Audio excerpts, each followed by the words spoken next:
John, what class at Middlebury were you? I was class of 89. 89. So I was class of 90. So John and I raced at Middlebury together, and he's gone on to become a timer. You're going to be timing the race today? Among other things. Among other things. Yeah. So what are those other things? What are you up to now? In the ski world? Yeah. I do a fair amount of, well, less now than I used to, but I did a fair amount of coaching at the BKL level. Oh, fun. And I was on the NENSA board for probably 15 years, the New England Nordic Ski Association. I'm also on the board of the SMS T2 team. Oh, wow. And the timing company, and So all sorts of things. You've become a Caldwell. Not quite that level, but that's the next tier. Are you aspiring to Caldwell status? Is that the goal? I think the Caldwells can have it. Okay. I do a lot. I do still do a lot of work with Sverre, though, who's a neighbor of ours. So yeah, we work together. All right. So John, I have to ask, did you have anything to do with the success of your children? Did you motivate them? Did you inspire them? Did you whip them out there while they were skiing at 2 years old? What I think I did was I made skiing easily available to my children.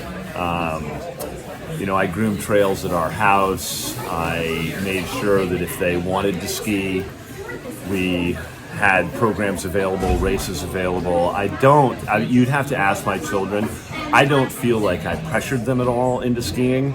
My goal was to make it easily available to them if it's something they wanted to do. All three of them do it, which is kind of remarkable, and all three of them do it very well, which is even more remarkable. Understatement.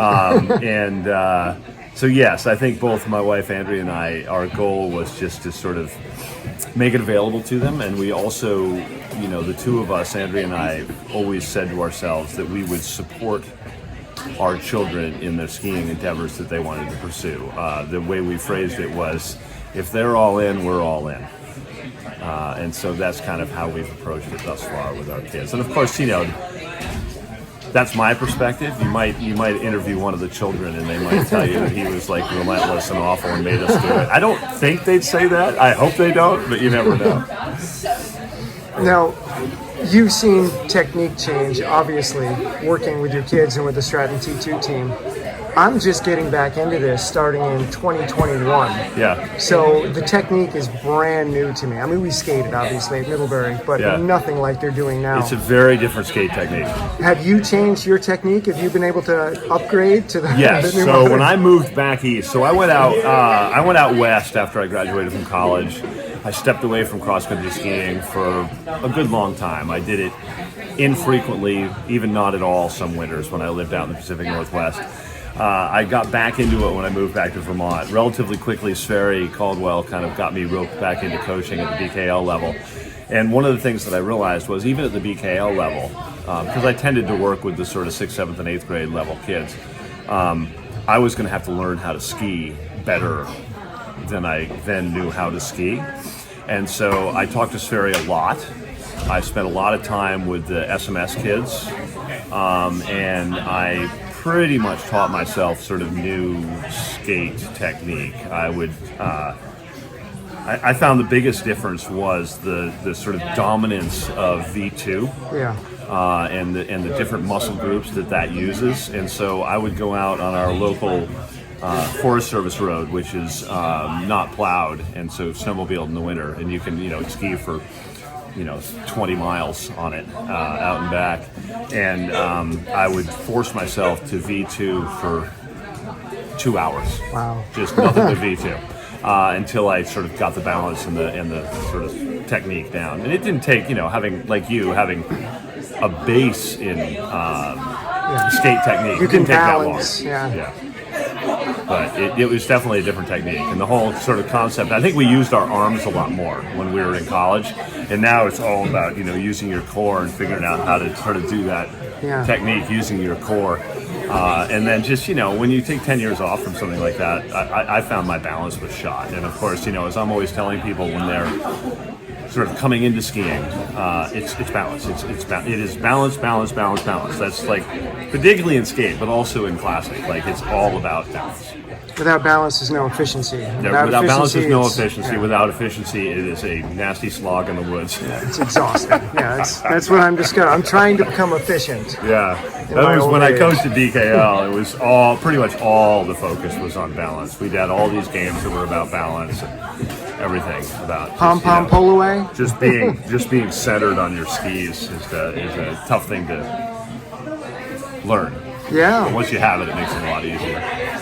So, when you watch your kids on TV, do you feel like you're watching a U.S. ski team, or do you feel like you're watching your kids? Does it seem real to you? That's a really interesting question, and as I'm often telling people, like sort of my relationship with my kids and their ski career is really hardly any different than your relationship with them. In other words, I'm kind of watching it from afar like you are. I'm not very involved. So it's mostly just like I'm watching, kids on the U.S. ski team, many of whom I know, many of whom I've known for a long time, and I feel very sort of personally attached to their successes and failures.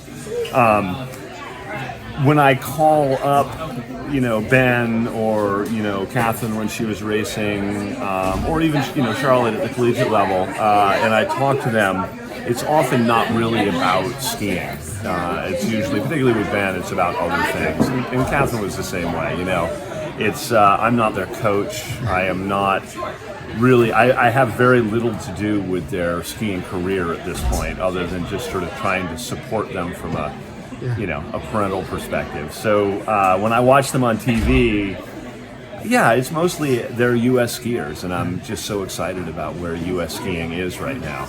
A couple hours later, if I get Ben on the phone, my relationship with him is much more just, we're talking about things other than skiing.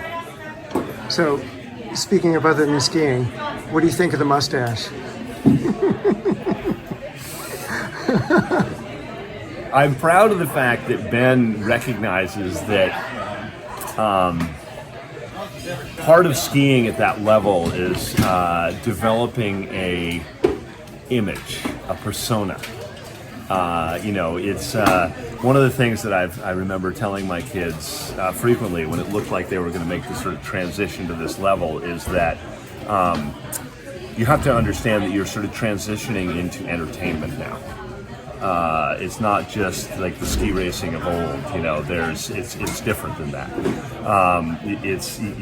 You're a public persona and you're in the entertainment world now. And so I love the fact that Ben has sort of, and again, he may give you a completely different answer, but it appears to me he's sort of grasped that, and the mustache is part of that. Like, he's made this image for himself. And the bicep flex. And the bicep flex, and his silliness is sort of part of the image that he's building out there, and it's a wonderful image because it's lighthearted and it's fun, and it's I think it's great, particularly in a sport that can lend itself to seriousness. Yeah, the American, I don't want to call them kids, but they're all pretty young now, Well, especially they're on the kids guys' by side. our perspective. Yeah, they seem to be having a lot of fun. They seem to be a fun group when you watch Yes, them. and thank you to Keegan and then Jesse and for building that model that this current crop of younger skiers can work with. Yeah, awesome. John, thank you so much. Absolutely, it's nice to see you.